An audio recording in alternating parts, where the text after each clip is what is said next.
출구 없는 극단 정치, 여기서 문을 열겠습니다. 구교용의 정치비상구 시작합니다. 안녕하십니까, 구교용입니다. 유시민 작가의 ABC론이 정치권과 커뮤니티를 뜨겁게 달구고 있습니다. 이번 논쟁의 복판에는 정치인뿐 아니라 호명된 기자들도 있는데요. 오늘 토요일 특별판에서는 이슈 전파사의 여의도 브라더스 김정현 기자, 김도현 기자 모시고 이야기 나눠보도록 하겠습니다. 두 분 안녕하십니까? 안녕하세요. 두 분 요즘 텐션 좋아요, 보니까. 네. 여기 텐션은 조금 센 것 같더라고요. 네. 저희가 다른 방송에 비해서 센 편이긴 한데, 와 이런 거 해야 되네. 아니 두 분은 일단 외모 자체가 세지 않습니까 지금 그런 느낌인데 요즘 인기를 좀 실감하시죠? 아니 사실은 너무 많이 좋아해 주시고 저희 네. 처음에 사실은 뭐 20명, 30명 그것도 대부분 저희 가족들이 보시다가 그런 침체기를 많이 겪었거든요. 그러다가 최근에 굉장히 주목을 많이 해주셔갖고 사실 되게 감사하죠.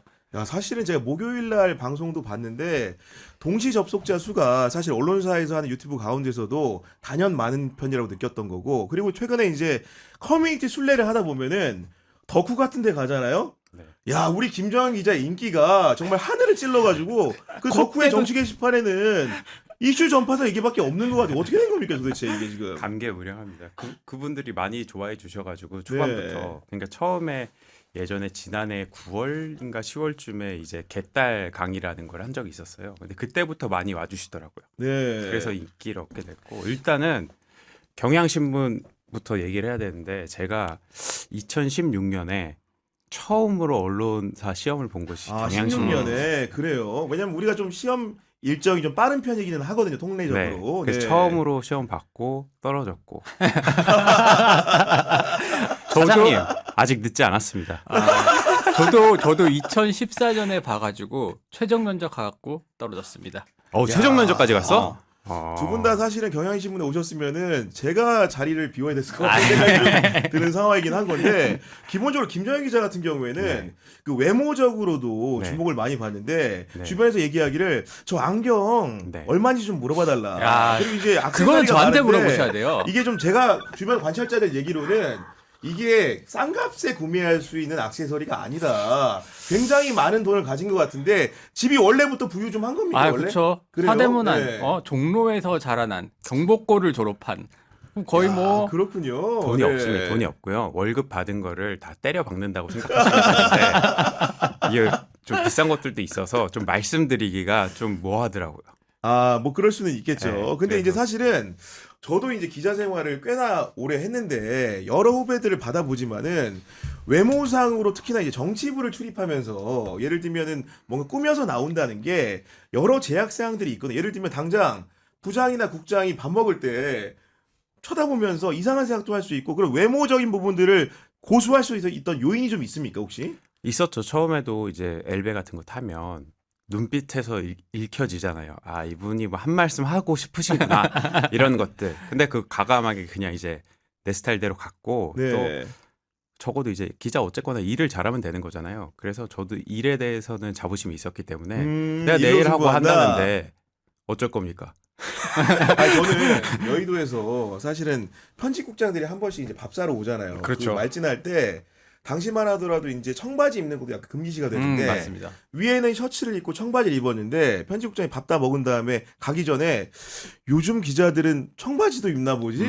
이런 식의 취지의 말을 해가지고 굉장히 마음이 쫄렸던 기억이 있는데, 그렇죠. 우리 김도현 기자도 수염 기를 때 좀 고민했던 거 아닙니까 지금? 아니 저는 고민을 안 했던 게요. 어. 저는 사실 경력 기자로 한국일보에 입사를 했거든요. 무임승차한 거예요. 네. 제가 다 욕을 먹고 그 다음에 이제 길렀기 때문에 아 쟤도 저러는구나 할 수 있었죠. 그 나중에 들어보니까 이제 그 김정현 기자 그리고 또 다른 선배들도 있거든요. 그 각고의 투쟁의 세월이 있었더라고요. 아. 근데 회사 자체가 좀 리버럴한 편이라 가지고 이제 저 기르니까 이제 저도 이제 그 엘리베이터에서 이제 높으신 분 만나잖아요. 네. 그러면 니는 와기르노 요 정도? 네, 그래갖고 저도 좀 그냥 아니, 근데 길러봤습니다. 통상적으로는 이렇게 좀 외모를 단장하는 사람들 중에 일부 같은 경우에는 본인의 컴플렉스를 극복하기 위함도 있는 경우도 있는데, 우리 김정현 기자 놀란 게 예전에 프로필 사진을 찾아보니까 굉장히 수염 안 길러도 잘생긴 얼굴인데. 아니, 저는 근데 약간 좀 네.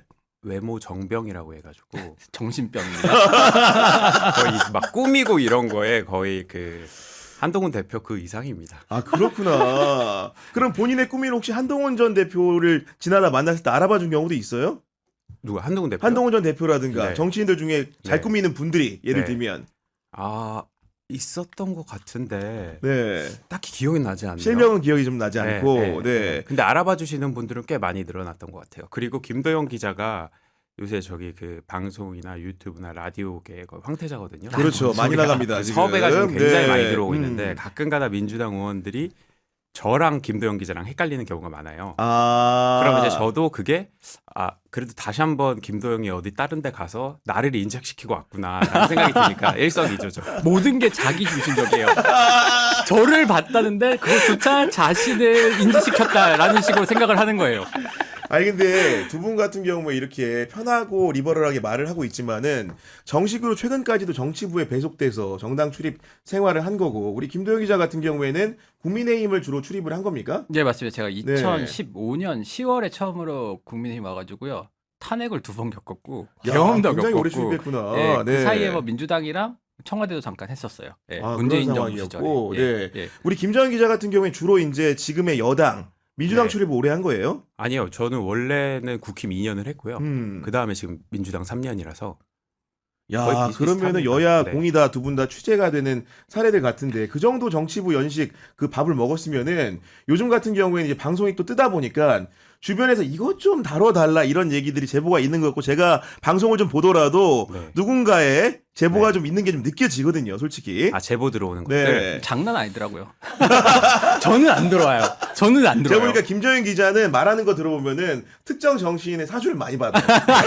누구죠? 역시 선수는 다 아는 거야. 아니 근데 저는 딱히 이제 네. 취재원도 그렇게 그러니까 어떤 한 소스에 집중하지 않아요. 그러니까 이분과 연락하더라도 거의 한 달간 연락 안 하는 경우도 있고 그게 다 두루두루 합니다. 그렇구나. 그러니까 네. 한쪽에 이렇게 집중하게 되면 그분이랑 저랑 뭔가 의존도가 너무 높아지기 때문에 은근히 되게 친할 것 같지만 대부분 다 그렇게 친하지 않은 관계들이 되게 많습니다. 아, 은근한 관계가 많이 유지되는구나. 자기 네. 취재 잘한다고 지금 자랑하는 거예요.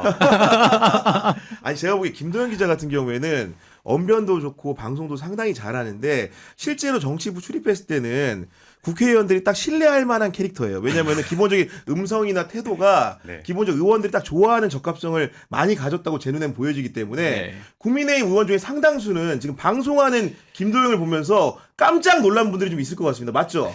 깜짝 놀랐다기보다는 왜 그러고 있냐? 너의 정체가 이런 줄 몰랐다. 이런 건 왜 없죠, 혹시? 이렇게 하고 네. 있느냐라는 분들이 좀 있고 그 방송은 근데 아마 국힘 분들이 방송을 안 보실 텐데. 잘 안 보시는 것 같아요. 그래 이 정도 네. 떴으면 그래도 그냥 전해질 것 같은데. 제가 아침에 이제 그 김태현의 정치쇼 나가니까 거기서 이제 뉴스 브리핑 하는 정도로만 기억을 하시더라고요. 아, 네. 이슈 전파사에서 톡톡 튀는 논평에 대해 집중하기보다는 그렇죠? 일단은 네. 네. 듣기 싫은 건 안 들으시더라고요. 아니 그리고 우리 김정은 기자 같은 경우에 심지어 이현주 의원이 주최하는 유이재명 토론회에 네. 또 연사로 나갔고 네. 우리 그거를 또 김도영 기자가 그쵸. 뒤에서 사진 촬영하는 모습이 그때도 제가 이제 나오던데. 본인이 주고 제가 보조로 따라가가지고 이러 사진 자기 사진 찍으러 오라 그러더라고요. 그래 알겠다. 제가 오라고 안 했습니다. 우리 그 이슈 전파사 보시면 아시겠지만 네. 사실 민주당 소재를 다룰 때 이제 접촉사 수가 많아지죠. 많고 네. 이제 안타까운 일이지만 그 얘기를 여기 와서까지 해야 되나? 아니 그렇게 하기 때문에 그래서 이제 도영이 형도 이제 취재할 게 있어야 되니까 이제 오신 거죠. 아니 그 유이재명 토론회가 상당히 어떻게 보면은 규모도 있었고 송영길 전 대표 같은 중량감 있는 분들도 참석을 네. 하셨는데 김영배 의원도 오셨고 네, 네, 맞아요. 실제로 그 연사로 섭외되는 과정 이런 건 좀 어떻게 되는 거예요? 딱히 없었어요. 그냥 네. 그 방에 보좌진이 아는 연락이 사이라서 왔고, 네, 네. 나와달라고 해서 좋다 하고 그냥 나갔죠. 실제로 토론을 좀 해보니까 그날 네. 참석해보고 좀 어떤 느낌을 받았는지 궁금하거든요. 토론은 제가 그때 원래 2시간 하기로 했는데 5분 했습니다. 4시간 했거든요. 네. 토론회는 그중에 제 발언권은 5분이었습니다.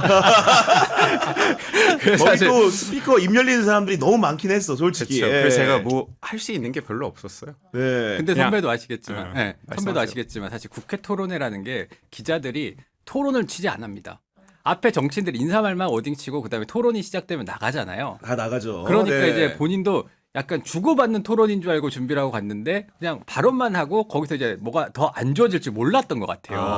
쓱 정리되는 그런 형태의 토론회였구나. 네. 네. 그러다 그래서 보니까, 네. 특히 근데 거기 오신 분들 말씀은 많이 들어서 그런 거 청취하는 건 의미가 있었어요. 그리고 이제 그 자리에서 이제 주목받았던 얘기가 어떤 거였냐면은 내가 김어준 콘서트를 갔는데 네. 거기서 열기보다 현장에 계신 토론회의 분위기가 훨씬 더 뜨겁다. 네. 이런 취지의 또 발언을 정무적으로 잘 건넸어요. 보니까. 거기가 네. 딱 가니까요. 제가 멘트를 뭐를 해야 될지 되게 고민이 되더라고요. 제가 생각했던 플로우로 전혀 흘러가지 않았어요. 그 토론회가.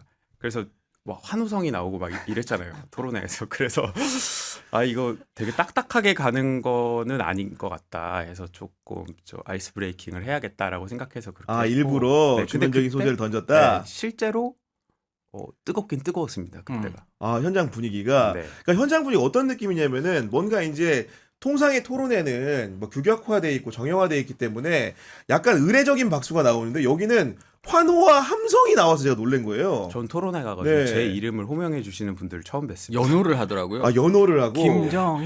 김정현 막 이러더라고요. 그러니까 그런 분들 같으면 실제로 김정현 기자를 좋아해서 보러 온 사람일 가능성이 높은 거 아닙니까? 아이, 설마요. 그러진 않고. 아, 그런 사람들이 실제로 있었고. 네. 왔다가 이제 쟤도 있구나 해가지고 이제 민망하지 않게. 아니 그게 아니고요. 네. 사실은 이제 가니까 이제 뉴 이재명 분들이 이제 김재영 기자한테 이제 사진도 같이 찍어달라고 하고 야, 그런 그 요청들이 정도야. 있어요. 네. 저만 찍은 거 아니고요. 김도영 기자도 그때 저는- 인증샷 많이 찍고 갔습니다. 아 많이는 안 찍었고 저 이렇게 딱 이렇게 서 있었는데 어느 분이 갑자기 사진 좀 찍어달래요. 그래갖고 아예 카메라 주세요 이렇게 받았거든요. 그래갖고 찍어달라고 아니 그게 아니라 자기랑 같이 찍어달라고 하는 거예요. 그래갖고 되게 감사한 마음에 찍긴 했죠. 야 정말 이렇게 누군가가 사진을 공개적인 장소에 찍자고 한다는 거는 그 김도영, 김정현 기자 두 분의 인기 자체가 기본적으로 굉장히 상승 추세라는 건데 이런 상승 추세에 다시 한번 부스터를 달아준 사람이 있는데 바로 유시민 작가님이 우리 이슈 전파사를 우리 흔히들 얘기하는 콜아웃이라고 합니다. 통상 랩 배틀을 하거나 아니면 격투기 경기장에서 특정 선수를 지목하면서 너 나와 이런 건데 이런 지목당함을 당하는 행위가 있었는데 예. 좀 어떤 느낌을 받았어요? 아 사실은 저는 되게 어린 시절부터 유시민 씨를 좋아했거든요. 그래가지고 책도 많이 사보고 그다음에 제가 고향이 안동인데 굉장히 문화적으로 척박한 곳이에요. 정치적으로도 그렇고 별로 볼 수 있는 게 없어요. 근데 그래갖고 오랫동안 그분으로부터 많은 지적인 영향을 받으면서 자라왔는데 네.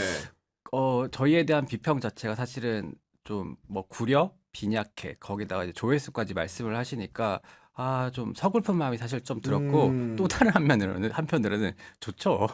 아 그렇죠. 그쵸 네. 좋죠. 일단은 되게 유시민도 봤다는 얘기는 되는 거니까 기본적으로. 거기다가 네. 샷아웃을 해주신 거잖아요. 그렇죠, 네. 샷아웃을 해주신 거잖아요. 그러니까 저희 조회수에는 확실히 도움이 되겠다라는 생각이 안 들었다고 하면 거짓말이죠. 네. 그래도 우리 같은 경우에는 기자고 사실은 그 정치 방송을 하는 가운데서 많은 준비의 시간을 갖기 때문에 그 어떻게 보면 인상 비평적인 그런 얘기를 들었을 때는 저도 그 얘기를 듣고 사실 기분이 좋지는 않았거든요. 우리 김정인 기자 비슷했을 것 같아요. 저도 그 방송 봤어요. 며칠 전에 네. 말씀하신 거 들었고 한데 저희도 기본적으로 기자는 받아치기부터 시작하는 거잖아요. 그러니까 이제 멘트도 다 받아쳤고 또 계속 보고 그럼요. 계속 봤죠. 보고 또 근데 본 거죠 저희는. 네. 그분들의 그 어떤 생각을 갖고 있는지가 문제인데 너네 그거 다 봤어? 이런 거잖아요. 그 안에 깔린 의도는 저는 니네들이 다 봤으면은 이건 틀리지 않는 건데 왜 이해를 못 하지라는 거잖아요. 그러니까 이해를 못 한다는 얘기를 다 봤냐고 하는데 자신들의 오류성에 대해서 전혀 인정하지 않는 것 같아요. 네. 다 봐도 몇 번을 봐도 틀렸다고 생각할 수 있습니다. 그러니까 다 봤다라는 거는 사실은 그 이슈 전파사의 목요일 방송을 보더라도 심지어 유시민 작가가 AS한 방송까지 정말로 문자 하나, 토시 하나 세세하게 챙기면서 사실 방송했다는 걸 누구나 알고 있을 텐데 실제로 그 ABC론이라는 것들을 처음 이제 마주하고 나서 김정희 기자 같은 경우에는 좀 어떤 생각이 들었는지 궁금합니다. 일단 기본적으로 A, B, C를 이렇게 가르는 것 자체가 안 맞다고 생각했어요. 뭐 가치와 이익 그리고 A라는 집단과 B라는 집단이 있잖아요. 물론 C라는 집단도 있었지만 세상에 A만 추구하고 B만 추구하는 사람 없다고 보거든요. 그래서 기본 전제부터 틀렸다고 봤고 유 작가가 왜 그 얘기를 꺼냈을까 하고 싶은 얘기가 있는 거예요. 근데 그 틀을 이용한 건데 하고 싶은 얘기는 뭐였냐? 정성호, 윤호중, 한준호, 이현주, 조상호, 송영길 이 사람들이 싫은 거예요. 아 특정 인물들이 싫은 거다. 네. 그걸 저는 그냥 깔끔하게 비판했으면 됐다고 생각하는데 ABC를 갖고 오다 보니까 이 ABC도 계속 설명이 바뀌어지잖아요. 그래서 거기에 별로 집중할 필요는 없고 깔끔하게 그냥 욕하고 싶은 분들 욕하시고 칭찬하고 지켜주고 싶으신 분들 지켜주시라. 그런 거 안 가져왔으면 좋겠다. 라고 생각했습니다. 아니 그러니까요. 근데 네. 저 같은 경우에는 비슷하게 생각을 했는데 거기 또 든 생각이 뭐냐면은 다른 거를 좀 덮고 싶었던 게 아닌가라는 생각이 들어요. 예를 들면은 공소취소 거래설 같은 걸로 인하고 김어준 씨가 굉장히 공경에 처했었잖아요. 근데 ABC론 가져오면서 어쨌든 민주당이 제가 봤을 때는 양분이 됐단 말이에요. 그러면은 그 양분된 사람들의 들은 다시 한번 김어준 씨를 중심으로 결집을 하게 되는 거죠. 나머지는 비판 강도가 강했지만 그렇죠. 그 얘기들이 네. 사라졌어요. 공소취소 거래설. ABC론을 통해 가지고 네. 실제로 어떻게 보면 그 시계열로 살펴볼 수 있는 게 통합의 이슈를 사실은 기름을 부은 게 또 유시민 작가였고, 근데 본인이 견인하는 방향대로 지지자나 대중이 움직이지 않은 상황이었고, 그 후차적으로 검찰 개혁의 논쟁이 있었는데 그걸 두고도 이제 갑론을박하는 상황이 진영 내 벌어지다 보니까 뭔가 명쾌한 흐름을 내고 싶은데 견인이 안 되다가 결론적으로는 본인들이 원하는 방향으로 간 것 같자 나오면서 이제 이런 얘기를 건넸다는 점에서 충분히 그 시기에 대한 의심을 할 수 있다고 생각을 하는 거고, 그 이후에 개혁 방향을 정하는 데 있어가지고도 유시민이 생각하는 여러 가지 그 통큰 개혁, 쉽게 강력한 개혁을 검찰 주창하시는 개혁 분들의 음. 힘을 실어주는 그 논거로서 이 이론이 활용되는 게 아닌가라는 의심 정도는 하고 있는 거 아닙니까? 그거 맞죠? 그렇게 저희는 해석을 하는데 본인은 아마 그렇게 어제 계속 부인한 거잖아요. 그거에 대해서. 그러니까 심지어 어제 그 말씀도 하시더라고요. 어제라고 저는 하면 잘 거론하지 않는 얘기인데 문조털레유라는 단어를 본인이 직접 쓰시더라고요. 아, 문조털레유라는 단어를 그래서 저는 그게 좀 약간 좀 비하하는 말인가 말만 딴 멸칭이죠, 거지만 멸칭. 멸칭이라고 네. 생각해서 잘 안 쓰는 표현인데 본인이 그 말을 쓰시면서 이게 무슨 의도가 있다. 나를 현실 정치인으로 아직 바라보는 것 같다. 하지만 나는 그냥 비평가일 뿐이다라고 말씀을 하시는데 현실적인 인식은 사실 김어준, 유시민, 정청래 대표 뭐 이렇게 다 가깝다고 생각하는 거 아니겠어요? 그런 아니, 인식이 그렇죠. 있는 건 네. 사실이고 그리고 합당이나 검찰 개혁이나 이런 부분에 있어서 의견 일치가 이루어졌던 것도 사실이잖아요. 네. 그래서 뭐 근데 그들이 아니라고 하면은 뭐 어쩔 수 없죠. 아, 그리고 유시민 작가 같은 경우에는 본인 그 말을 통해 가지고 권력과 영향력을 구분하고 본인은 정치 현업을 떠났다고 주장을 하는데 사실 네. 정치부 기자 오래 했으니까 그렇죠. 정치부 기자를 하면서 그 유시민 작가의 발언을 접했을 때 그게 정치적인 권력화된 영역 안에 작동을 합니까 안 합니까? 하죠. 그리고 저는 어제였나요? 앵커님이 하신 방송 봤거든요. 네. 쇼츠로 딱 봤는데 저랑 완전 생각이 똑같으세요. 그러니까 그간 유시민 작가가 언론을 엄청 비판했잖아요. 재래식 언론이라고 하면서 그렇게 비판을 했습니다. 왜 비판했죠? 그 공론장에서 담론을 형성하고 의제를 설정하는 거에 있어서 지대한 영향력을 끼치니까 언론을 비판한 거잖아요. 근데 본인도 마찬가지 아닙니까? 본인도 권력 그 자체인데 나는 비평가일 뿐이다라고 얘기하는 게 너무 좀 야비해 보였습니다. 아니 그리고 사실은 우리가 정치적으로 이제 살펴보더라도 유시민 작가가 짠하고 등장하는 시점은 늘 맞습니다. 중요한 의사결정 국면에 나왔던 거 아닙니까, 솔직히? 맞습니다. 늘 네. 지금 같은 경우에 사실 김어준 씨가 굉장히 공경에 처했을 때 다시 한번 등장한 거고 뭐 늘 중요한 시점에 어떤 종류의 메시지를 던져가지고 지금까지는 이제 저는 민주당의 주류 세력이라고 봐요. 그 주류 세력이 원하는 방향으로 이끄는데 혁혁한 공로를 세웠다고 보거든요. 지금도 같은 맥락 아닌가 생각이 들어요. 차라리 매불쇼 말고 그냥 겸공에 나가시면 될 거를. 아, 오히려 뉴스 공장에서 시원하게 얘기하는 게 낫다. 네. 그거를 뭐 조금 약간 그 톤 다운을 하려고 매불쇼에 나간 거잖아요. 그리고 네. MBC 쭉 순회하고 음. 차라리 겸공에 나가셔도 된다. 어차피 현실적으로 이 바닥에서 인식하는 거는 다 같이 보기 때문에 그렇죠. 네. 부담 가지실 필요 없다. 지금 저희의 대화를 하는 걸 보고도 이제 불편한 분들도 계실 것 같은데 그렇죠. 그래서 이 부분에 대해서도 하나 여쭤보고 싶은데 유시민 작가가 발명한 그 단어 중에 가장 유명한 단어가 아까 언급해 주셨던 재래식 언론이라는 표현인데 네. 우리 재래식 언론에 복무하는 그러면서 유튜브로 하는 특이한 정체성을 가진 사람으로서 유시민 작가의 재래식 언론이라는 평가에 대해서는 좀 어떻게 생각하십니까? 저는 사실은 거기에 그렇게 매몰되지 않으려고요. 왜냐하면 재래 언론이라는 말 속에는 우리는 오래되고 나쁜 것이라는 의미를 담아서 그렇게 계속해서 쓰는 거잖아요. 근데 보통 그럴 때에 있어갖고 저희가 매몰돼서 왜 우리가 재래냐, 뭐 여기 논쟁에 파묻히게 되면 할 수 있는 말이 없어요. 그래서 저는 그거를 유쾌하게 받아들이고 싶어요. 아, 재래식 언론이라는 표현을 웃고 예. 소비하자. 보통 네. 그런 식으로 저항이 일어나거든요. 예를 들면 풍자를 한다거나. 저는 이미 권력 관계가 뒤집혔다라고 생각을 해요. 언론사와 이제 뉴 미디어 사이에. 그런 관계에서 저희가 이제 상대적인 약자로서 이제 그분들의 재래 언론 공세할 수 있는 거는 아 그래 우리 재래 언론 맞다. 근데 우리는 이렇게 열심히 한다라고 얘기하면서 풍자의 영역에서 받아들이고 싶어요. 야, 이 좋은 접근인데 우리 김정희 기자도 이런 분석 틀에 동의합니까? 동의하는데요. 네. 그 어제도 제가 말씀을 드렸는데 매블쇼나 겸공 처음에 시작할 때 어떻게 시작하죠? 재래식 언론의 기사로 시작합니다. 이런 보도가 있었다고 시작을 해요. 근데 왜 재래식 언론인데 그거 가지고 기반으로 방송을 합니까? 그러니까, 네. 그게 없으면은 할 수가 없으니까. 그럴 때는 이용을 합니다. 음. 근데 본인 마음에 들지 않거나 본인을 비판했거나 하면 언론들 봐라. 이렇게 나오거든요. 그러니까 본인의 영향력을 위해서 철저하게 이용을 해요. 특히 조선일보 같은 경우에는 조선일보 프레임이다라고 해가지고 공치거래설도 비껴나가는 거잖아요. 네네.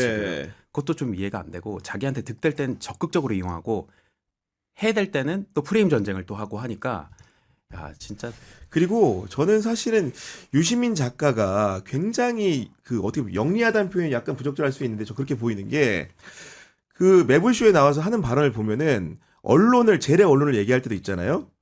경향신문이나 한겨레신문 잘 얘기 안 합니다. 그렇죠. 분명히 우리도 같은 그 등위선상에서 평가를 하고 있음에도 불구하고 꼭 조중동만 따서 가요. 그러면서 재래 언론의 그런 습관적인 유행인 것처럼 본인들 비판하는 것들을 치환을 시키는데 실제로 속 생각은 경향신문, 한겨레신문은 다 똑같다고 하고 싶은데 그렇게 하게 될 게 전선이 이상해질 수 있어가지고 그런 말을 하는 것 같은데 그런 의미에서 굉장히 더 교묘하지 않는가라는 생각을 좀 하게 되거든요. 네. 갈라치기잖아요. 갈라치기. 그러니까 이제 제가 이제 수요일 방송에서 음. 이제 유시민 작가가 같은 맥락에서 그 호명을 했던 유튜브들이 TV조선의 유병수 선배가 하는 이제 강펀치 맞아요. 네. 그리고 엄성섭 선배가 하는 엄튜브 그다음에 한국일보의 이슈 전파사라고 얘기했단 말이에요. 근데 경향TV의 구교영의 정치 비상구는 거기에 안 들어가 있어요. 제가 알기로는 ABC론에 대해서 저희 여기 정치 비상구에서 상당한 수준의 비판적인 말이 많이 나왔던 것 같은데 네. 호명을 하지 않는 이유가 분명히 저는 있다라고 생각하거든요. 그치. 네, 그래서 저희를 이제 저는 뭐 특정 언론이 나쁘다고 얘기하고 싶은 게 아니라 기존의 네. 유시민 씨가 그 조선일보에 대해서 취해왔던 그 적대적인 선상의 연장에서 이제 한국일보 유튜브까지 같이 얘기하고 이게 싶었던 사실은 거죠. 뉴스공장의 공소 취소 거래설도 신문 지면을 다 세세히 우린 봤기 때문에 아는 건데 조선일보 과도한 프레임을 건 건 사실 조선일보 제목 자체만 보면 근데 그 부분에 대해서 도하의 언론이 대부분 다 다뤘습니다. 그 발언 자체가 워낙 이렇게 정권 자체를 흔들 수 있는 소재이기 때문에 그 진위업을 따져봐야 되기 때문에 모든 언론이 다뤘는데 뉴스공장도 그 문제가 이제 위기로 닥치니까 조선일보를 키워서 프레임화를 안 시키면 본인들이 역공격을 당할 수 있기 때문에 그러니까. 그런 방어망을 쳤다는 느낌을 좀 많이 받았어요. 저도 네. 받았어요. 저도 근데 이 얘기에 앞서서 우리가 재래식 언론이라는 비판이 나온 점에 대해서는 저도 기자로서 반성해야 될 맞아요. 지점들이 네. 분명히 있는 것 같은데 그럼에도 불구하고 우리를 비판하는 그들은 정말 순전무결하고 비평가로서 합리성과 뭐였죠? 그 일관성과 정확성을 갖고 있는가를 이 보시는 분들께서 평가해 주시면 좋겠다. 그러니까 네. 저희도 재래식 언론이 무조건 맞아, 다 맞아 이런 거 아니잖아요. 아, 당연하죠. 우리도 당연히 틀릴 네. 수 있잖아요, 인간인데. 그러니까 그들은 우리를 비판함에 있어서 그들도 반성을 했으면 좋겠다라는 생각은 있어요. 그러니까 물론 당연히 재래식 언론을 우리 시민들이 이제 멀리하게 된 이유가 분명히 있겠죠. 예, 맞습니다. 사실은 우리가 보도 기능을 꾸준히 해옴에도 불구하고 여러 비평 측면에서 약간 불비했던 부분들이 있었던 거고 때로는 시민들은 관점을 가지고 뭔가 좀 이렇게 말해주길 바라는데 그럴 때 있어서 우리가 이제 배워왔던 것들이 너무 양비양식적인 측면이 크다 보니까 그렇죠. A와 B를 균등하게 보도한다거나 이런 태도에 대해서 재래식 언론을 굉장히 불신하게 된 계기는 있다고 봅니다만은 지금의 그 뉴미디어 지역에선 적어도 재래식 언론이 유튜브라는 도구를 통해서 말하고 있지만 사실은 권력 관계에서는 우열을 정한다고 한다면은 열의 위치에 있기 때문에 조금 더 도전적으로 할 말을 또 할 수도 있어야 되지 않는가라는 생각 정도로 하는 거고 사실 두 분의 방송을 보다 보면은 굉장히 용기 있는 부분이라는 거는 그런 의미에서 우회의 지위를 점한 그 화자들을 상대로 굉장히 명쾌하고 통쾌한 얘기들을 많이 하는데 그런 용기와 배포 어디서 나온 겁니까 지금에? 뭐냐면 하발이라서 그래요. 아니 지금 매블쇼나 겸손 공장은 네. 기존 레거시 모든 미디어를 합쳐도 거기보다 조회수 안 나옵니다. 안 되죠. 네. 유 작가의 지적이 맞아요. 맞아요. 그 다 합쳐봤자 사실이야. 조회수 예. 빈약합니다. 인정합니다. 그거는. 네. 하고 의제 설정 능력에 있어서도 지금 지난주 일주일 동안 우리 ABC 했잖아요. 그게 어디서 나온 얘기입니까? 다 빨려 들어간 거야 지금. 매불쇼에서 네. 나온 얘기예요. 그러니까 우리가 레거시가 다 합쳐도 그들의 그 영향력, 그러니까 기존의 유 작가가 예전에 표현했던 방식대로 하자면은 그 겸공 권력, 매불쇼 권력을 우리가 못 이긴다고요. 그리고 심지어 겸공 권력 같은 경우에는 거기서 공치거래설이 나왔는데도 불구하고 민주당에서 어떠한 조치도 하지 않았습니다. 최대 조치를 한다고 하고 정청래 대표가 출연을 했죠. 그 정도인 상황이면 저는 출입처를 이제 민주당 출입하는 게 의미가 없다는 생각도 들어요. 아 정당 출입을 언론사가 하는 게. 네. 민주당보다 더 센 곳이 있는데 거의 청와대 바로 아래 정도 되는 것 같아요. 그래서 이 정도 미디어 권력 갖고 있는 사람들은 엄청나게 견제를 해야 된다. 매일 해야 된다라는 생각이 들더라고요.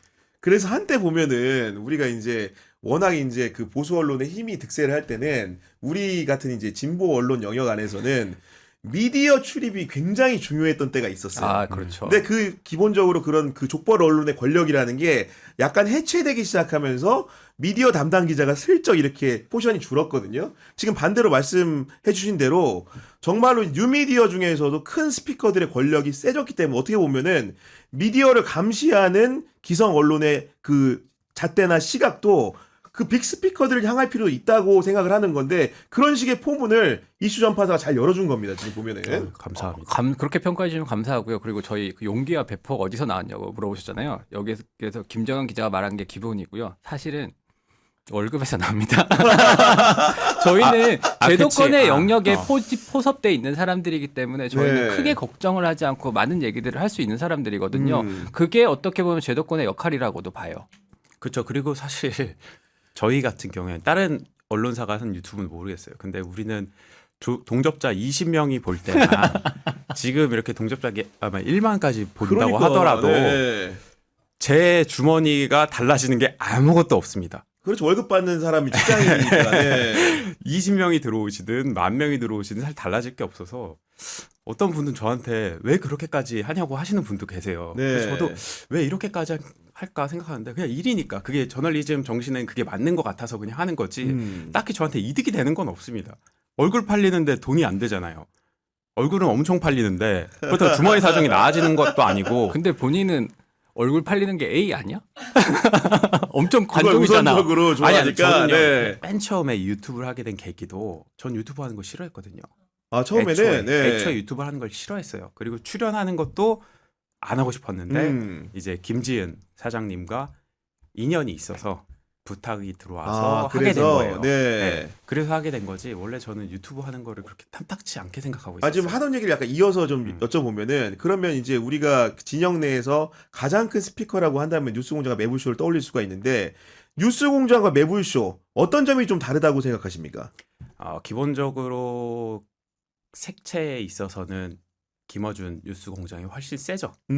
거기는 검찰 개혁이나 뭐 이런 거 할 때 되게 센 얘기들을 많이 했잖아요. 본인 그리고 입으로도 하죠. 네, 하기도 공장장이. 하고 네. 더 색채가 더 드러나는 편이고 매불쇼는 뭐랄까 이런 얘기하면은 우리 사내에서 논란이 될 수 있지만 대세를 따르는 한국일보 지면 같은 느낌이 있어요.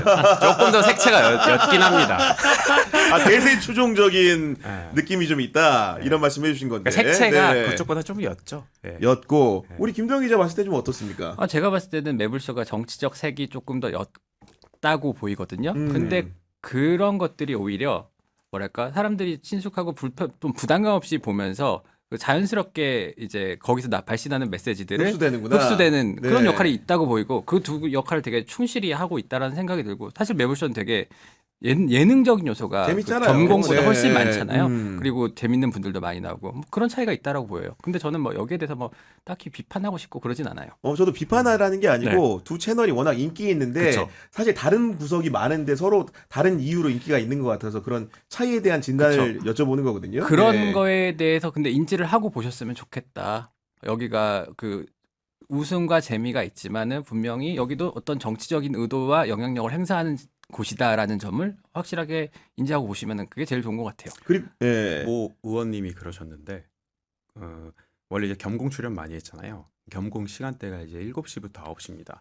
그리고 매불쇼가 2시잖아요. 네. 근데 이제 수도권 사람들은 겸공을 많이 듣긴 하는데 오. 이제 지방 같은 경우에 이제 밭일 하시거나 농사 일 하시는 분들은 아침에 바쁘시니까. 아침에 바빠서 못 네. 듣는데요. 그래서 이제 그 지역에 따라서 매불쇼는 2시부터 하잖아요. 그게 그렇죠. 딱 이제 점심 먹고 들을 시간이시라는 거예요. 그래서 지역에 따라 지역구에 따라서 매불쇼 선호도가 굉장히 높다고 하더라고요.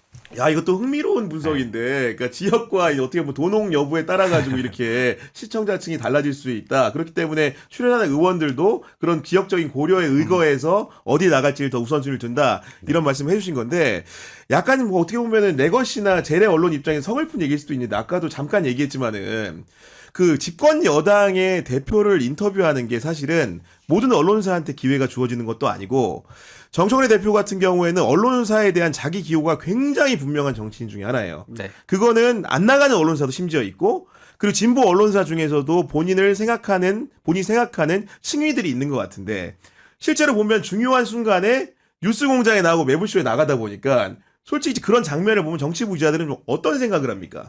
이번에는 정말 심각했던 것 같아요. 왜냐하면 그냥 나간 게 아니잖아요. 거기서 불과 일주일 전인가 2주일 전에 대통령 관련해서 공소취소 관련 가짜뉴스를 하고 그리고 거기에 대해서 사과를 했으면 모르겠어요. 진솔한 사과. 언론사 사주로서의 사과라도 했으면 모르겠는데 그것도 안 한 상황에서 갑자기 거기 나갔단 말이죠. 네. 그래서 그 형식 자체가 문제였고 내용에 있어서도 마치 본인이 다 정리를 한 것처럼 얘기를 하면서 요란하지 않았다라고 얘기했는데 검찰개혁 과정이 요란하지 않았습니까?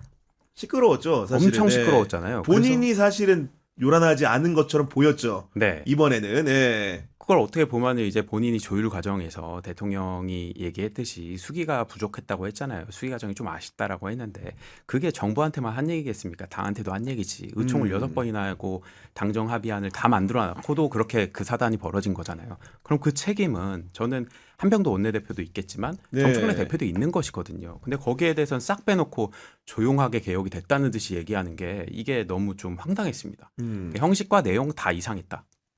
저는 여당 대표가 아마 국가의전설이 한 6위 정도 되거든요. 근데 그거를 굉장히 사유화하고 있다라는 생각이 많이 들었어요. 왜냐하면 사유화하고 있다. 예를 들면은 언론을 통해서 뭐 기자간담회라거나 인터뷰라거나 그렇게 하게 되면은 공공을 통해서 전파가 되잖아요. 그렇죠. 메시지가. 근데 경공 나가면 경공 안 보는 사람들한테는 여당 대표의 메시지가 닿기가 힘들어요. 물론 그렇죠. 저희가 그걸 받아서 쓰는 경우도 네. 있지만은 그걸 통해서 정청래 대표 같은 경우에는 어쨌든 간에 권력이잖아요. 그 권력을 거기에 집중하게 해주려는 의도가 있는 것 같아요. 그리고 공공연히 뭐 인터뷰는 하지 않는다. 근데 제가 되게 궁금한 거는 김어준 씨는 자기를 언론인이라고 얘기를 하잖아요. 근데 언론과는 인터뷰를 하지 않는다고 얘기를 하잖아요. 그럼 이제 거기서 이제 재래를 붙여야겠지만 그러니까요. 그런 거 자체가 네. 되게 모순적인 태도가 아닌가라는 생각이 들고 뭐랄까 책임 있는 정치인으로서는 좀 부적절한 행동 같아요. 네. 근데 사실은 우리가 민주당 중심으로 얘기해서 그런데 국민의힘의 지금 현 지도부 같은 경우에도 지금 재래 언론에 대한 불만이 굉장히 못지않게 많거든요. 그러면 특히나 이 조중동에 대한 배신감, 반감을 사석에서 많이 토로들 하면서 이제는 우리도 유튜브로 간다. 뉴미디어 중심으로 인터뷰할 수밖에 없다. 이런 식의 자세를 갖추고 있는 것도 맞잖아요. 예. 그렇기는 한데요. 어쨌든 네. 장동혁 대표 요즘에 계속해서 이제 나가거든요. 이제 그 종편도 나가고 뭐 인터뷰도 요즘 하는 거 들어서는, 예, 네. 요즘 들어서 충분히 열심히 하고 있고 그리고 그 보수 정당의 그 배신감이라기보다는요. 장동혁 지도부의 배신감인 거죠. 장동혁 대표 지도부의 노선에 대한 그 비판과 질타에 대한 배신감인 거죠. 네, 저는 그렇게 보여요. 정확하게는 네. 장동혁 지도부가 스스로 느끼는 그렇죠. 배신감인 거다. 네. 역시 여전히 보수 정당의 근간을 이루는 사람들 같은 경우에는 그 재래 언론에 대한 존귀한 대접들이 존재한다. 뭐 이렇게 느껴도 되는 겁니까 지금? 예. 소고기를 사줍니다. 이러면 굉장히 오해 있을 수 있어요 지금. 아니, 소고기는 자주 사줘요. 그 제가 국힘 출입할 때만 해도 네. 제가 그때 열심히 안 해서 그런 감정을 느낄 수도 있었겠지만 그 한국일보라는 매체로 출입을 할 때 있어서 국힘을 출입할 때 뭔가 당에서 이게 받는 어떤 그 네. 대우나 뭐 취급이나 이런 것들이 완전히 A급은 아니구나라는 생각을 들었어요. 아, 그 보수 정당이 한국 일보를 대하는 태도를 기자로서 느껴보니 그러했다. 저는 약간 그렇게 느꼈거든요. 그러니까 왜냐면은 그 조선일보 아침에 이렇게 기사가 나오면 네. 그거를 두고 공개회의 최고위 발언이 쫙 시작되잖아요. 그걸 기반으로 해가지고 쭉 시작되거든요.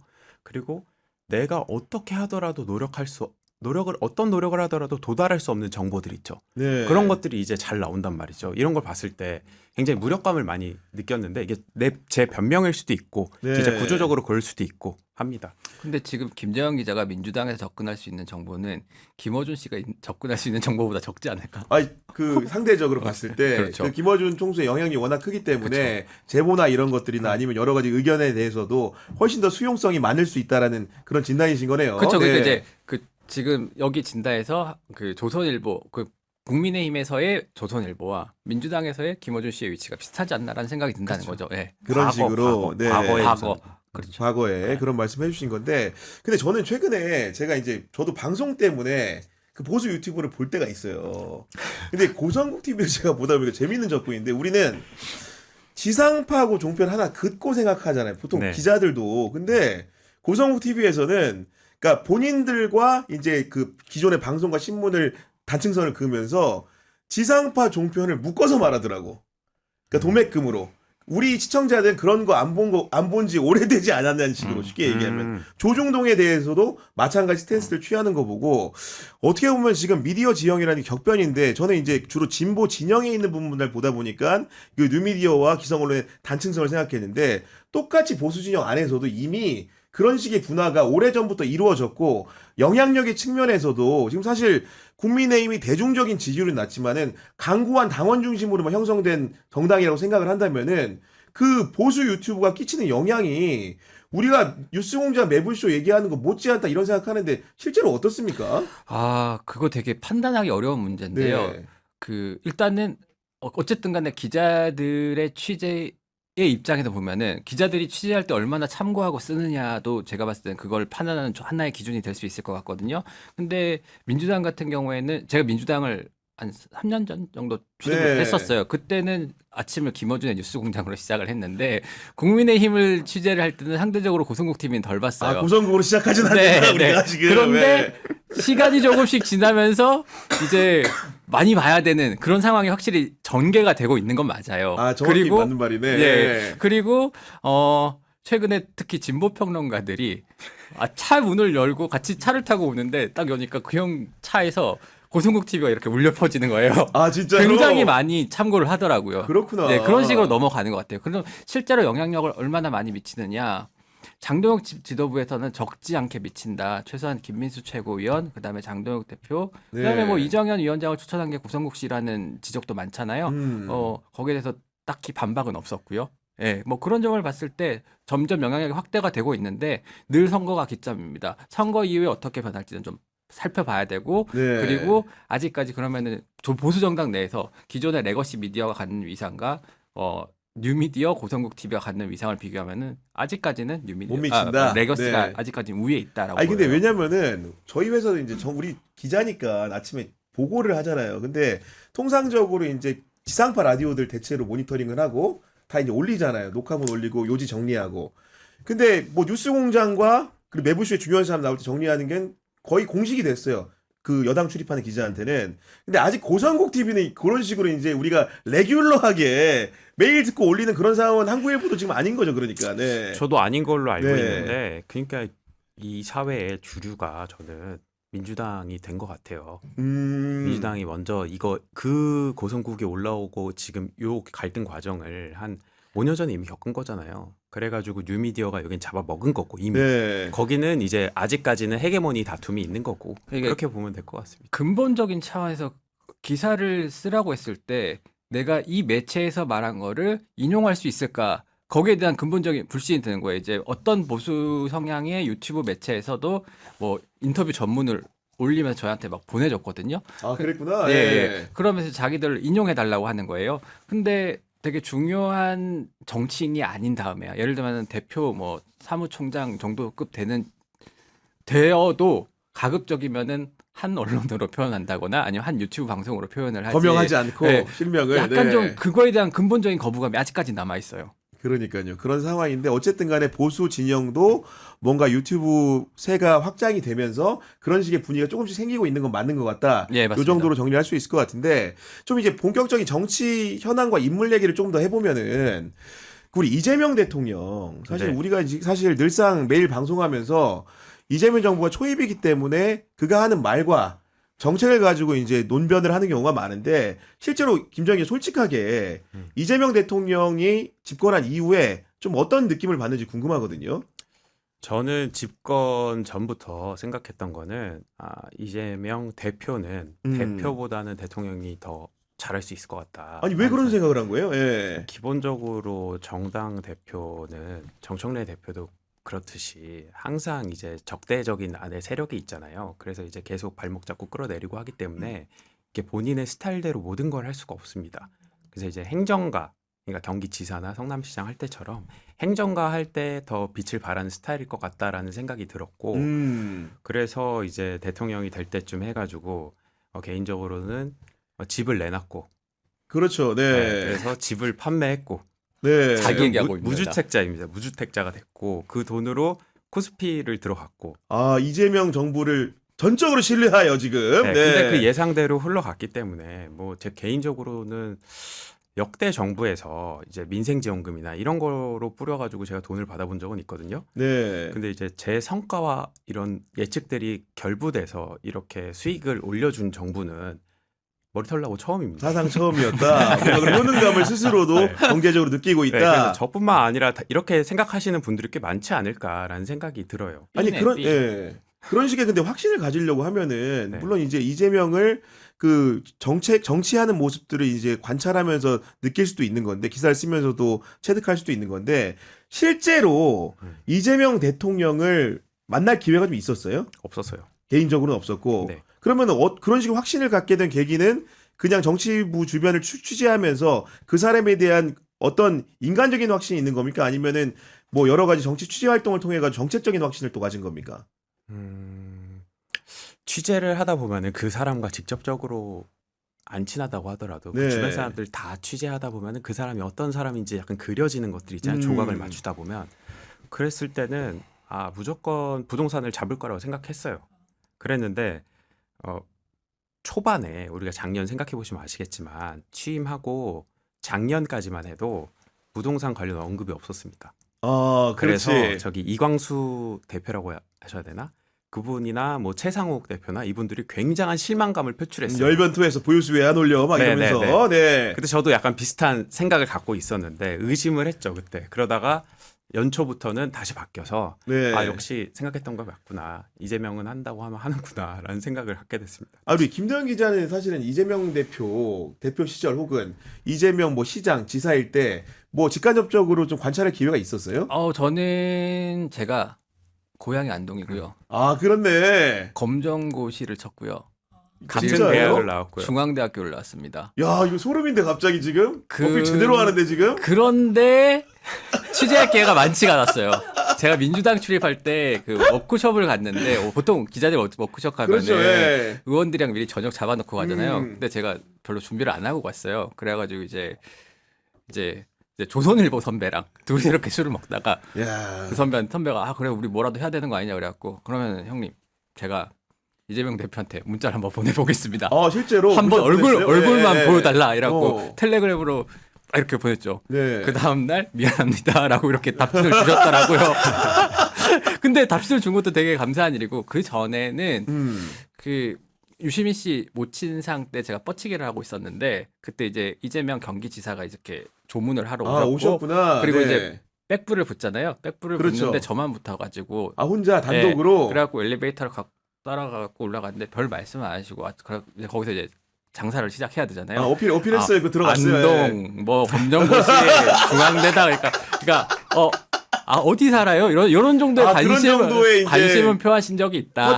터칭이 되니까 네, 그래도 네. 하나 뭔가 물어보는 정도로 네, 이렇게 응대를 네, 해주시는. 네. 네. 그리고 이제 이재명 대통령이 집권하고 나서 느낀 거는 사실 이제 보수 정당을 출입하다 보니까 그 실용 얘기를 김정은 기자가 그냥 저한테 굉장히 많이 했었거든요. 이제 이재명 대통령이 집권을 하면 굉장히 실용적인 정책을 펼 거다. 근데 거기에 대한 근본적인 의구심은 제가 있었어요. 왜냐면은 제게 주어지는 정보들은 이제 야당 그러니까 당시 이제 국민의힘발 정보들이고 뭐 나오는 메시지라든가 당시 이제 그 야당으로서의 선명성을 드러내는 그런 종류의 발언들이다 보니까 그 실용이라는 걸 과연 정말 추진할 수 있는 사람인가에 대한 근본적인 의구심은 있었는데 지금하고 뭐 이제 그 부동산을 잡을 때도 코스피 이제 주식시장이라는 자본시장 선진화라는 빠져나갈 구멍을 만들어 놓고 하니까 굉장히 일을 잘하는 사람이구나라는 생각을 많이 하게 됐죠. 야, 근데 다시 지금 생각해봐도 우리 김정은 기자는 지금 집을 팔고 주식 투자했다는 거 아닙니까? 어떻게 보면 자기 그 경제적인 그 형성된 재산의 상당 부분, 거의 대부분을 지금 이재명 대통령을 신뢰하고 지금 믿고 맡겼다는 느낌이기 때문에 나중에 어떻게 변할지 봐야겠어요. 보니까 지금은 너무 좋은데 지금 혹시나 지금 조금이라도 떨어지면 또 어떤 태도를 취할지 갑자기 지금 걱정이 되는데. 일단 오늘 네. 한국갤럽 여기서 말해도 되죠? 그럼요. 네. 중도 65% 나왔더라고요. 중도 65%. 그래서 네. 여전히 공고한 지지율이 있기 때문에 그리고 앞으로 지지율이 많이 떨어지지는 않을 것 같아요. 높아지는 건 높아질 수 있는 것 같은데 떨어지긴 쉽지 않지 않을까. 그러니까요. 라는 생각이 들어요. 제가 봤을 때 사실 되게 기이한 현상이 여권에서 일어나고 있는데 보통은 청와대가 자신의 권력을 주체 못하고 이상한 방식으로 치닫거든요. 근데 지금 이재명 정부에서는 여당이 굉장히 이상한 방식으로 제가 봤을 때 네. 극단을 향해 중심을 달려가고 청와대가 있고 잡아. 청와대가 흔들릴 계속해서 때마다, 중심을 예. 잡고 있단 말이에요. 이게 근본적인 차이 같아요. 그리고 이재명 정부가 특이한 점은 빚진 사람이 아무도 없어요. 빚진 사람이 없다. 네. 이재명 대통령이 누구한테 빚을 졌습니까? 아무도 그렇죠. 안 졌어요. 정치적으로 보면 그리고 네. 처음에 내각 들어갈 때도 강훈식 비서실장, 우상호 정무수석 했잖아요. 맞아. 이거는 제가 만약에 대통령 그러니까 당시 대표를 옆에서 최측근으로 따라다녔던 사람이다라고 네. 생각하면 이거는 거의 열불 터질 일이죠. 이거는 와 우리 정치부 취재한 문법에 전혀 맞지 않는 인선이었지. 이건 네. 말이 안 되는 거예요. 그리고 혁신회의 있잖아요. 혁신회의가 그렇죠. 이제 친명 네. 외곽 조직으로 뭐 이렇게 계속 샤라웃이 되고 그래서 비판을 많이 받는데 혁신회의도 있잖아요. 자리받은 게 없습니다. 자리받은 게 놀랍게도 없어요. 네. 뭐 챙겨주질 않아요. 그러니까요. 네. 그래서 이거 보면은 와 정말 빚진 게 없으니까 그냥 본인 하고 싶은 대로 다 하는구나. 그러니까 보수 쪽도 써보고 뭐 진보 쪽도 써보고 일 잘하면 그냥 다 데리고 오겠다는 거잖아요. 그래서 그게 참 새로운 점이다. 그러니까 정말로 우리 그 김도영 기자처럼 세 가지가 다 겹쳐도 만나주지도 않잖아요. 보니까 대단한 그게 대통령이면 아니라- 제가 봤을 때 이런 그게 거에 안 이끌려요. 보니까. 네. 만나주지도 않는 게 아니라 아니 그럼 그날 밤에 갑자기 기자가 봐갖고 얼굴 한 번만 보여주십시오. 제가 회사에 면접 세우겠습니다. 이렇게 보냈는데 거기서 알겠습니다. 만납시다라고 하는 야당 대표가 어디 있습니까? 아유, 죄송합니다. 농담하고요. 네, 그런 건데. 아니, 저도 항변을 한 겁니다.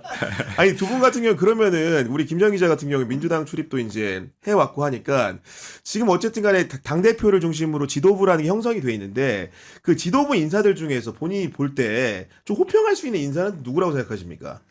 아, 최고위에서요? 뭐 최고위 포함해서 원내대표도 좋고 원내 지도부도 좋고. 한 명만 골라야 되나요? 편하게.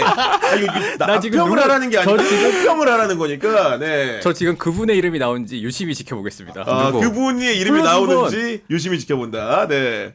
지도부에서 굉장히 잘하고 계신 분. 본인이 볼 때. 이거 참 쉽지 않은 문제인데요. 아니 편하게 말씀하세요. 너무 이제 이거를 솔직하게요. 머릿속에 재단하면 안 됩니다. 바로 지금 떠오른 사람 있잖아요. 지금 보면은 저는 황명선 최고. 황명선 최고예요. 네. 황명선 최고가 갈등 상황에 있어서 그래도 최대한 조율을 하는 역할을 하지 않았나라는 생각은 들어요. 이번에 보면 네. 네. 그러니까 이현주, 황명선, 강두구 이렇게 묶였잖아요. 맞아요. 네. 그리고 저쪽은 이제 이성윤, 문정복, 정청래 뭐 이렇게 묶였는데 그 사이에 있어서 노력을 많이 하지 않았나라는 생각이 듭니다. 황명선 네. 최고가 중재자 역할을 그래도 좀 네. 했기 때문에 당이 뭔가 이렇게 분탕질로 가지 않고 네. 뭔가 이렇게 수렴이 되는 측면이 있었다 네, 이런 말씀이신데 우리 김도영 기자가 봤을 때는 이건 뭐 인상 비평도 좋습니다. 민주당 이제 지도부라든가 주변의 핵심적인 인사들 중에서 어떤 분에게 눈길이 갑니까? 눈길이 가는 부분은 당연히 이현주 수석. 이현주 최고위원. 네, 최고위원이고요. 다만 이제 여당의 리더십이 어떠해야 하느냐라는 점에서는 김정은 기자 말한 대로 안 보이는 사람이 맞는 겁니다. 안 보이는 사람이 예, 맞다. 황명선 최고위원 잘 안 보이잖아요. 그렇잖아요. 아마 그렇죠. 황영철과 네. 양쪽이랑 다 소통이 되기 때문에 그래서 저는 지도부의 역할은 어쨌거나 갈등을 중재하는 게 가장 큰 역할이라고 생각하거든요. 자기 장사하지 않고. 근데 그런 점에 있어서 잘하신 것 같습니다. 그런 점이 잘한 것 네. 같다. 그리고 사실은 이번에 뭐 개혁안을 통과시키는 과정에서도 여러 사람의 기여가 있었겠지만은 사실은 그 조용한 사람 중에서 찾으라고 한다면은 저는 개인적으로 한병도 원내대표랑 전혀 관계가 없는 사람인데 한병도 원내대표도 사실 어느 정도 역할을 했다고 보여집니다. 왜냐면은 가장 원내 지도부가 어려운 부분들이 이런 문제 법안 처리할 때잖아요. 어쨌든 간에 그 개혁의 방향이나 수위에 대해서는 이견이 있었지만은 결론적으로 그 단일한 안을 도출했다는 점에서는 원내대표의 그 공도 적지 않다라는 생각 정도는 해보는데 김동 기자 눈빛이 굉장히 못마땅한 눈빛이 보니까 지금 저도 그 말에는 동의하지 크게 않은 것 동의하기 같아요. 어려운 그러니까 게. 네. 왜냐면은 네.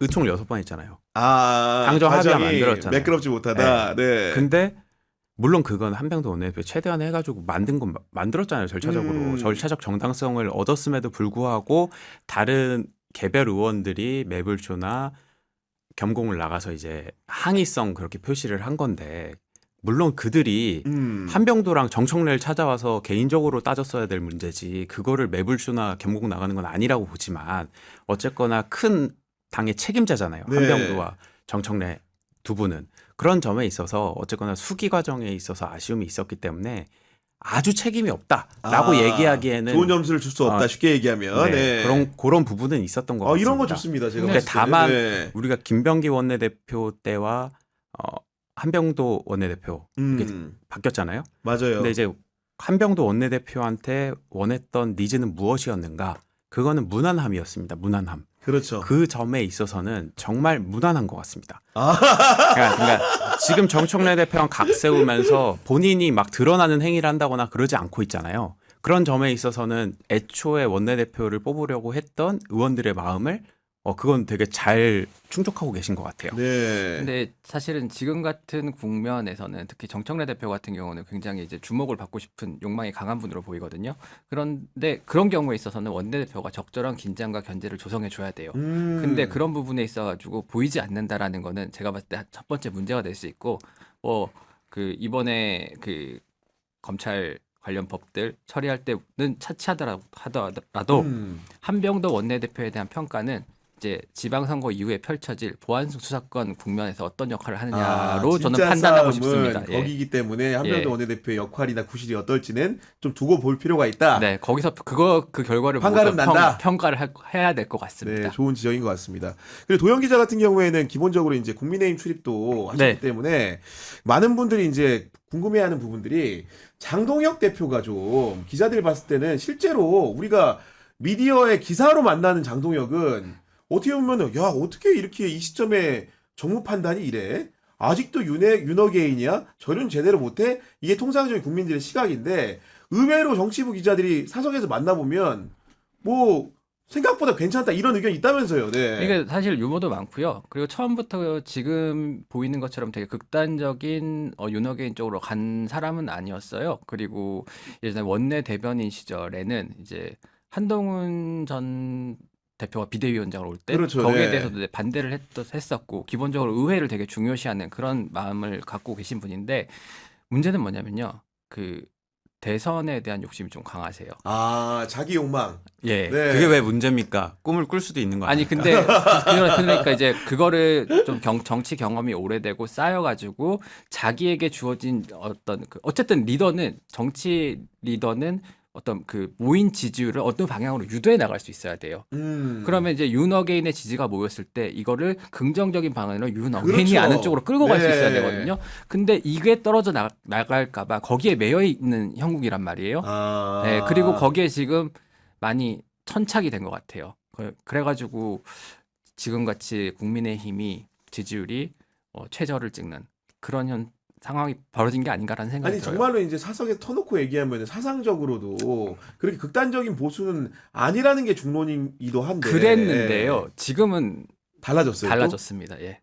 그거는 그 평가하시기에는 그분이 이제 대선에 대한 욕망이 가장 우월하게 있다 보니까 거기에 휘말려 들어간 겁니까? 휘말려 들어갔다기보다 그런 상황에 놓이면 사람의 생각이 자꾸 바뀌는 것 같아요. 그리고 자기는 자기의 확신에 가득 차게 되고 이게 맞다라는 뭐랄까 이게 맞아야 된다라는 식으로 생각이 변하는 거죠. 네. 그렇게 보니까 이제 자기의 예를 들면은 지지층을 우리가 놓고 갈 수 없다라든가 뭐 계엄을 선포한 게 그게 과연 내란으로 바로 직결되는가라는 뭐 이런 의문들 네. 그리고 민주당의 탄핵이 민주당의 줄탄핵이 계엄으로 이어졌다라든가 이런 생각들을 확신을 스스로 굳혀가는 과정이 있었고 지금은 완전히 굳어진 상태로 보이는 거죠. 아니 그러면 또 한 명 궁금한 게 지도부 중에 김민수 최고위원. 네, 이분은 사실은 장동혁 대표보다도 한술 더 떠서 얘기하는 분이니까. 네, 네. 근데 또 기자들 얘기 들어보면은 사석에서 만나보면 또 약간 다르다는 평가도 있어요. 그러니까 기자들 본인도 이거 자체가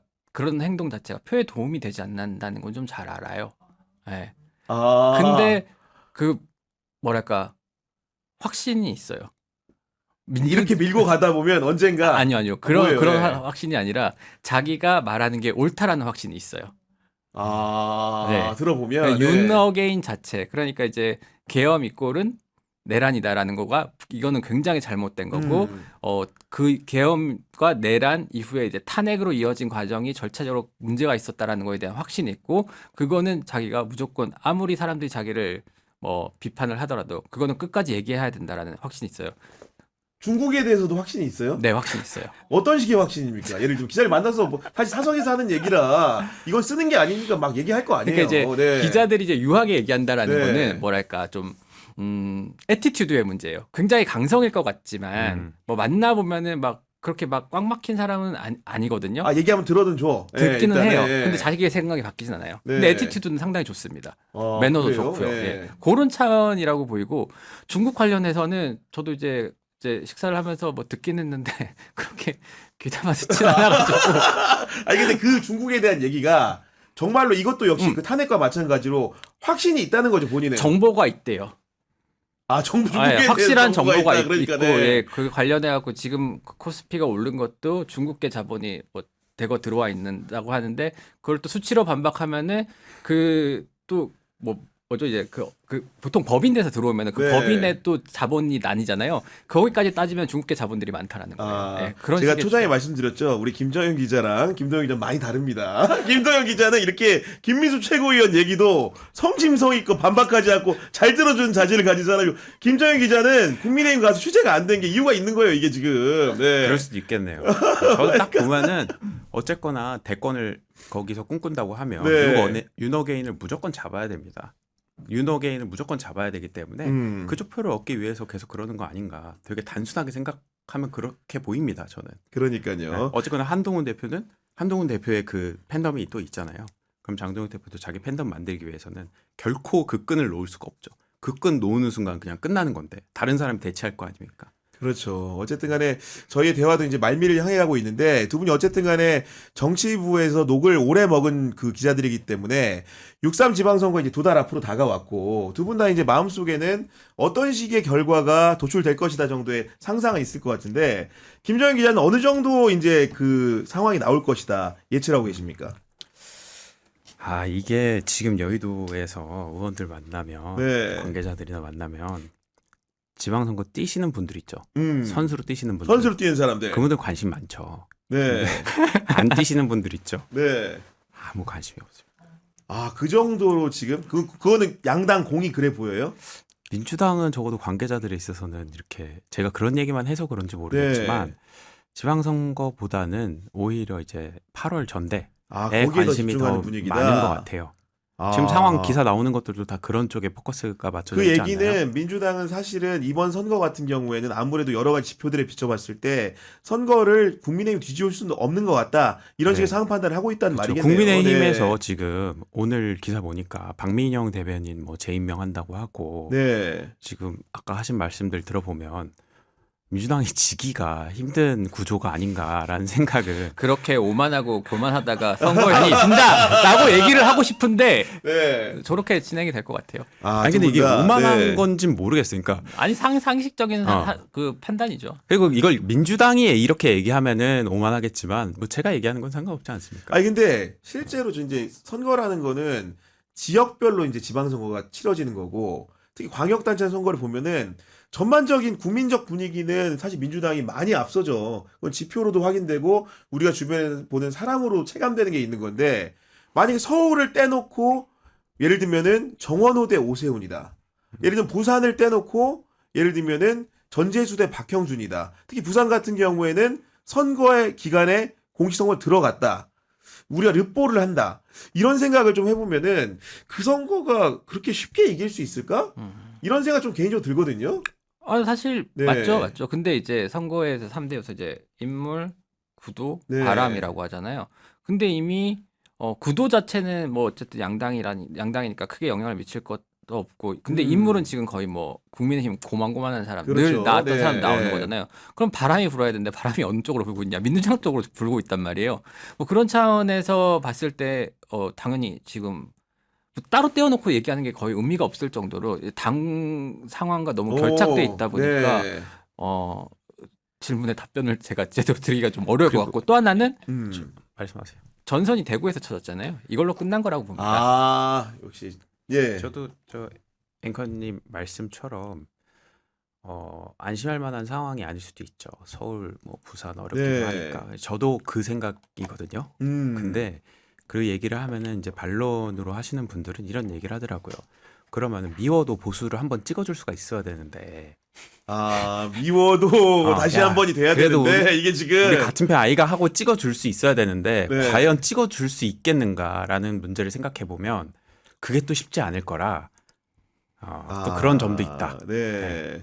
그렇게 하고 이제 한 가지만 더 여쭤보면은 이 여러 가지 이제 여야 구도 속에서 무소속으로 이제 팽 당하신 분이 한 분 계신데 한동훈 전 대표를 얘기하는 거고, 한동훈 전 대표도 어쨌든 간에 기자들과 교류가 많은 분이니까 실제로 이번 선거에서 좀 어떤 결정을 할 거라고 보십니까? 저는 출마를 할 거라고 보고요. 그리고 본인의 의사와 상관없게 부산 북갑으로 나가게 되지 않을까. 부산 북갑으로 나가게 될 것이다. 예.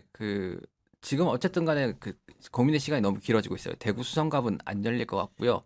해운대는 국민의힘이 경선이 4월 중순 초중순. 근데 그때까지 좀 너무 기다리는 것도 뭐 기다릴 수도 있겠다. 근데 그럼 나간다는 거고 그 네. 지역은 북갑일 북갑일 가능성이 가능성이 높다고 부산이라고만 부산이라고만. 부산이라고만. 해운대가 만약에 비워지면 거기도 될 수 있기 거기도 때문에 될 수 있는데, 네. 근데 이런 고민의 시간들이 전반적으로 여론에 도움이 되진 않는 것 같아요. 약간 일단 나오긴 한다. 나온다. 아니 근데 아까도 이제 비슷하다고 제가 말씀 죄송한데 김정현 기자도 굉장히 멋을 중시하는 사람이고 네. 한동훈 전 대표도 보면은 못지않게 이제 그렇게 얘기하면 싫어합니다. 구매 욕구 굉장히 많고 보면은 이렇게 여러 가지로 잘 꾸미고 실제로 다니고, 제가 보기에도 저도 개인적으로 이제 사석에서 본 적도 있고 한 분인데, 김정현 기자가 봤을 때 한동훈 전 대표는 좀 어떤 사람이라고 좀 생각이 듭니까? 저는 어차피 인상 비평이 그칠 수밖에 없어요. 네, 그러니까, 그거는 이제 네. 언론에서 만나본 적 본 없으니까, 거밖에 네. 없고 한데 너무 이제 계산적이다. 라는 것들이 너무 많이 보여요. 우리 여권에도 조국 대표 같은 경우에도 뭔가 이제 창당을 해가지고 12석이었나 13석이었나요? 12석이었을 겁니다. 그쵸. 아마. 네, 예. 거기까지 해가지고 한 거는 거기까지 되게 좋았거든요. 좋았죠. 아주 좋았죠. 네, 너무 좋았는데 그 이후에 뭔가 보여준 행보들이 뭔가 좀 뭔가 대인의 풍모가 저는 풍기는 분들을 좋아하는데 그렇진 않아 보이는 점들이 있었어서 한동훈 대표도 마찬가지로 뭔가 이렇게 그냥 시원하게 나와서 죽는 모습을 보여줘야지 사는 건데 자꾸 어떻게 하면은 좀 살아볼까 하는 생각이 드는 것들이 좀 안타깝습니다. 그래서 네. 대구가 아니라서 그래도 다행이다. 네. 그래도- 원래 저는 이제 대구 나올 거라 생각했거든요. 근데 부산이면은 그래도 괜찮다. 대구를 안 나가는 게 아니라 못 나가는 못 거죠. 나가는 거다. 우리 수성갑이 김정희 저는 안 기자에서는, 열릴 안 거라고 열릴 것이다 보는 보거든요. 거고. 예, 네. 가처분 신청을 했기 때문에 그렇죠. 네. 가처분 결과를 보고 무소속 탈당하고 출마를 한다. 이거는 거의 현실성이 없는 시나리오 같아요. 근데 어떻게 나오죠? 그 3자 구도로 치러져 가지고 민주당이 될 수도 있는데 그거를 돌파할 수가 있다고요? 수성은 3자로 치러도 승산이 있다고 각자가 보는 거겠죠. 그쵸, 아니, 이제 열리기만 부산으로 하면. 나온다고 하니까. 부산은 뭐 또 약간 다른 부산 거고. 네. 북갑 같은 경우에는 전재수원 개인기가 있는 곳인데, 어쨌든 부산에 보면 이제 그 강서구를 제외한 전 구에서 한 17개 중에 한 16개인가? 네. 거기에서 이제 김문수 후보가 다 이겼거든요. 네. 그리고 대선 때도? 예, 네. 대선 때도. 근데 이준석 후보 표를 제외하고도 많이 이겼거든요. 그리고 승부를 걸려면 거기서 걸어야 되고 음. 민주당에서 과연 빅네임이 나올까라는 거기에 그거 자체가 그렇죠. 그건 얼마나 맞아요. 영향이 있을지 예. 모르겠고 한동훈 전 대표가 만약에 부산에 출마하게 되면은 뭐 일단은 뭐 이런 것들이 예상이 돼요. 뭐 어쨌든 확실한 팬덤이 있으니까 그 팬덤들이 예전에 진보당이 전주에서 당선될 때 했던 것처럼 뭐 지역 가서? 청소하고 네. 돈줄도 내주고 그런 것들이 하나의 그 돈줄 포인트 내주고? 예, 하나의 이제 선거 포인트가 될 것이고 또 하나는 뭐냐면요. 부산이 어쨌든 간에 지금은 접전 지역이 됐잖아요. 그러면은 부산에 있는 그 후보들이 한동훈 전 대표에게 같이 유세를 요청할까요? 장동혁 대표에게 유세를 요청할까요? 그러네. 네. 그런 점들도 이제 그 선거의 소소한 기사거리들로 이렇게 작용을 할 수 있기 우리가 때문에 흰색 점퍼 입고 예, 네. 여론의 관심을 끌고 갈 수 있다고 봐요. 그러면은 그거 자체가 상당히 뭐 긍정 포인트가 될 수 있다. 승산 있는 게임이 될 수도 있다. 네, 저는 뭐 무조건 이긴다고는 당연히 말 못하는데 뭐 선거 전략을 어떻게 세우느냐에 따라서 뭐 할 수도 있고 승산이 없진 않다라고 보이는 거죠. 아니 근데 이거는 거듭 확인받고 싶은데 한동훈 전 대표 솔직히 옷 잘 입는 거야 못 입는 거예요? 제가 봤을 때요. 솔직히 기준과 잣대에 비춰봤을 때. 아 근데 취향의 영역이긴 한데 네, 솔직히. 예. 제 취향은 아닙니다. 그러니까 제 취향은 아니에요. 취향은 아니다. 네. 취향은 아닌데 관심은 되게 많으신 것 같아요. 아, 그리고 보기에도. 저보다 돈이 많으시잖아요. 돈이 많으시니까 네. 근데 이제 외부에 표출은 못 하시죠. 네. 근데 집에 아이템들은 굉장히 많지 않을까. 왜냐면 저번에도 한번 어디선가 제가 말씀드렸는데 이 제일 좋은 게 있고요. 제일 좋은 게 있고 그 밑에 이렇게 쭉쭉쭉쭉 있잖아요. 네. 만약에 스카프다. 어. 그럼 스카프 제일 좋은 브랜드가 있습니다. 드레익스입니다. 그거를 사용하지 않으세요. 근데 이제 제일 좋은 게 제일 유명하고 그 중간에 있는 합리적 가격대들은 잘 안 알려져 있어요. 그 합리적 가격대가 근데 합리적 한 가격대 20만 원 정도 제품들을 됩니다. 선택하더라고요. 그래서 이걸 모르고 이걸 알 수는 없거든요. 이걸 알면서 이제 이걸 보면, 선택한 거예요. 네. 그러니까 이걸 선택했다는 점은 야, 이걸 예민하다, 알면서도 이거. 이렇게 했다는 예. 것이고 시계 같은 경우 있잖아요. 오, 제가 정치에 시계 많이 예. 보거든요. 그분 제일 많이 찾는 시계가 이제 터틀이라는 겁니다. 터틀. 네, 근데 이제 빈티지 워치 이런 거 되게 좋아하시더라고요. 네. 그런 거 보면은 그것조차도 그러니까 취향의 영역에서 이제 깊어질 수는 있지만 비용이 그렇게 많이 들진 않아요. 그게 그러니까 명품 시계 막 이렇게 해가지고 몇 천만 원짜리 이런 게 아니라 그 소수의 매니아 사이에서 그 각광받는 시계들을 많이 그렇구나. 차시더라고요. 그러니까 언론에 나왔을 때 욕먹지 않을 아이템들을 잘 고르는 걸 보면 이미 위에 거는 다 알고 있다는 뜻입니다. 아니 뭐 이거는 김정현밖에 분석 못하는 거야. 이거는. 아니 뭐 네. 실제로 그 저는 이제 밥도 먹고 하니까 네. 이제 보면은 그런 측면이 있어요. 예를 들면 김정은 기자가 이제 굳이 뭐 브랜드를 언급하는데 이제 드렉스라는 브랜드고요. 그 밑에 아큐리라는 브랜드인데 저는 비싸서 드렉스를 못 사요. 그래서 저는 아큐리를 삽니다. 근데 한동훈 대표 만나가지고 이제 저도 이제 관심이 좀 있으니까 이제 쓱 물어봤구나. 본단 말이에요. 안경도 타르트 옵티컬이고요. 이게 막 100까지는 안 가요. 근데 뭐야 또 모르는 건데 아무튼 보니까 네. 타르트 옵티컬이고 말로밖에 모르는데 지금. 약간 뭐랄까 그냥 김정은 기자 안경까지는 안 가는 거예요. 근데 뭐 저까지 노는 거예요. 저는 근데 무리를 해서 사는 거예요. 네. 뭐 그런 점이 있고 그다음에 옷에 대해서 이렇게 칭찬을 하면은 그 본인이 언급하는 걸 별로 좋아하지는 않아요. 네. 그래요. 그러면서 이제 하는 말이 이거 너무 예쁜데요. 이렇게 의례적인 칭찬을 하잖아요. 그러면서 이거 무텐다드예요. 뭐 이런 식이에요. 무신사 스탠다드다. 네. 이렇게 나온다. 네. 그리고 최근에 반지도 끼시더라고요. 반지. 반지도 껴요? 네, 반지 알 조금 큰 거 끼시던데요.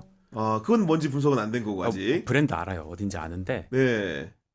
그렇게 고가는 아닙니다. 그것도 딱 그런 식의 아까 말했던 그런 이어지는 흐름 속에서 네, 설명 가능한 거예요. 브랜드가. 20만 원에서 30만 원 정도.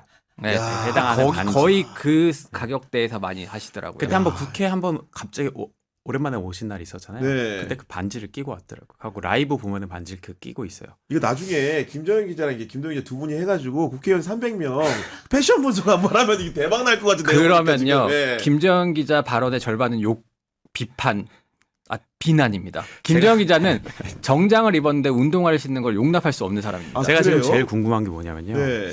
이재명 대통령이 다음 순방이 언젠지 모르겠지만 저번에 순방 나갔을 때 KTV 논란이 있었잖아요. 맞아요. 네. 근데 제가 그 장면을 보면서 이거 그냥 지극히 제 개인적인 관점입니다. 네.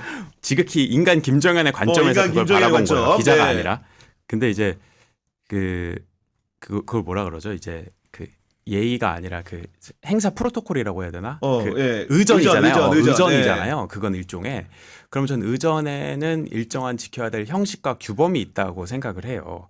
그 자리가 쉬운 자리는 전 아니라고 봐요. 음. 그러면은 이제 대통령이 순방을 간다. 우리나라를 대표해 순방을 간다. 그 자리에 내가 공항에 간다라고 하면 과연 내가 운동화를 신고 갈 수 있을까라는 생각은 들어요. 그래서 구두를 신고 가지 않을까 생각을 했는데 그때 이제 정청래 대표가 이제 운동화 같은 걸 신고 가셨더라고요. 그래서 그걸 보고 난 KTV 몰랐네. 악수한 게 예. 논란이 아니라 신발이 문제다. 어떻게 신발을 운동화를 신고 갈 수가 있지? 라는 생각을 인간 김정은은 개인적으로 했다. 정말 이게 보면은 복장이나 차림에서도 하나의 에티튜드가 나오는 거기 때문에 한데 그걸 또 알아야 보이는 거거든요. 저 같은 경우에 정장 입을 때 이제 구두를 꼭 신어야 된다. 이런 식의 생각 잘 안 해봤거든요. 근데 이제 어떻게 보면 예의와 격식이 있으려면은 그런 무드를 지키기 위해서 필요하다. 굉장히 피가 되고 살이 되는 얘기인 것 같습니다. 근데 네. 그 얘기를 저희 방송에서 했거든요. 네. 댓글에요. 꼰대라고 막 개꼰대라고. 근데 이 얘기도 해도 되나? 편하게 하세요. 김재현 예. 기자 처음에는 이 말을 할 때 그 대상자가 정청래 대표라는 걸 명확히 얘기 안 하고 얘기를 둘러 네, 갔구나. 그 얘기를 안 하고 이렇게 하는 와중에 개꼰대가 막 이렇게 올라오다가 김재현 김재현 기자 그걸 누가 그랬다는 거예요라고 댓글이 올라오고 제가 김재현 기자한테 정청래 대표가 그랬다는 거죠라고 물어보니까 그때부터 약간 분위기가 바뀌긴 했습니다. 운동화 신으면 안 되지. 운동화 신으면 안 되지. 주정파사가 어떤 곳인지 명확하게 알고 계시죠, 여러분들. 알겠습니다. 네, 오늘 토요일 특별판에서는 여의도 보라스 김정현, 김도현 기자와 이야기 나눠봤습니다. 구교의 정치비상구는 내일 또 오후 4시에 인물비상구로 찾아오도록 하겠습니다. 탐구 인물은 김부겸 전 국무총리니까요. 여러분들의 많은 관심 부탁드립니다. 오늘도 긴 시간 시청해주셔서 감사합니다. 감사합니다. 감사합니다.